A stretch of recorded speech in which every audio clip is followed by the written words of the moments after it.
សូម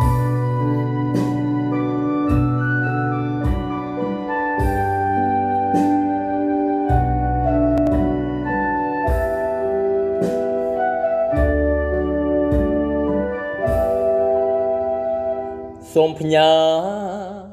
សំនៀងច្រៀងតាមទូរស័ព្ទ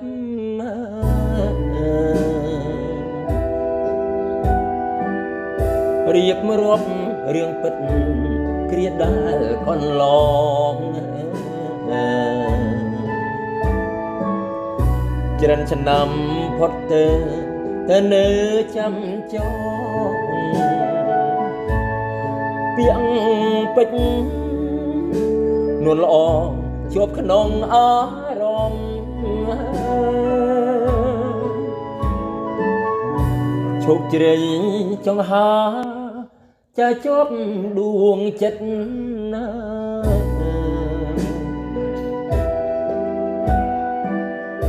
បបផាបយវត្តទាក់ទាញចិត្តខ្ញុំ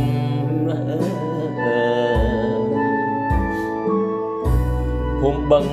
សីឡាតផកតាជ្រឹង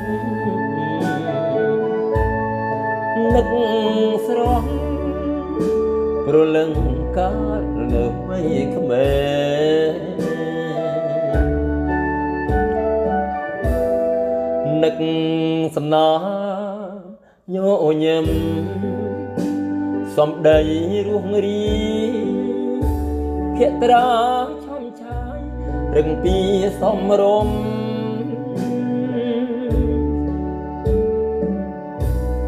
សូភារៀបសារគួរអើយគួយគុណឃើញហើយទៅផុនលឹកភាំងស្មារតី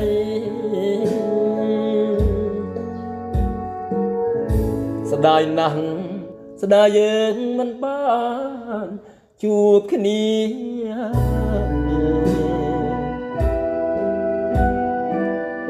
ហាក់ដូចមានពីកំណុំអោយព្រាត់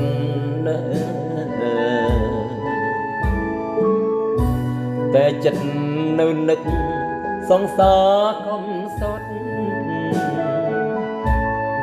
អស់មួយជីវិតបំភ្លេចមិនបា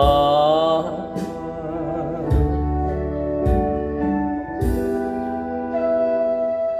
ច្រើនឆ្នាំកន្លងផុតទៅតែខ្ញុំនៅតែនឹកមិនភ្លេចខ្ញុំចាំជានិច្ចនៅអនុស្សាវរីយ៍ដែលយើងបានសាងជាមួយគ្នាតែកម្មអ្វីឲ្យយើងបែកគ្នាបងសូមសន្យាថាបើមានជាតិក្រោយមកសូមឲ្យយើងជួបគ្នាកុំឲ្យអភ័ព្វបាច់បាក់ប្រដរិះគ្នាដូចជាតិនេះទៀតអីស្ដាយណាស់ស្ដាយយើងមិនបានជួបគ្នា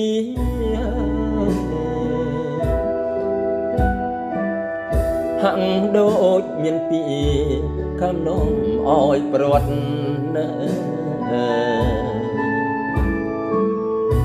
តែចិត្តនៅនឹកសង្សារកំសត់